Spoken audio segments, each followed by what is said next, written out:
বৈষম্য বিরোধী ছাত্র আন্দোলন খোকসা শাখার পক্ষ থেকে বিশাল এক বিক্ষোভ মিছিল এবং অবস্থান কর্মসূচি পালন করা হয়। খোকসা সরকারি কলেজ থেকে শুরু করে খোকসা বাজারের প্রধান প্রধান সড়ক তারা প্রদক্ষিণ করেন। এ সময় খোকসা কলেজের শিক্ষক এবং শিক্ষার্থীদের অংশগ্রহণ দেখা যায়।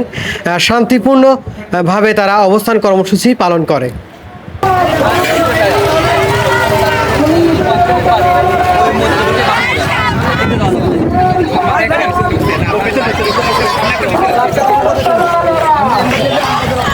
দেখে ব্যানার একটু ব্যানার যেটা নির্দেশনা আছে সেইটাই।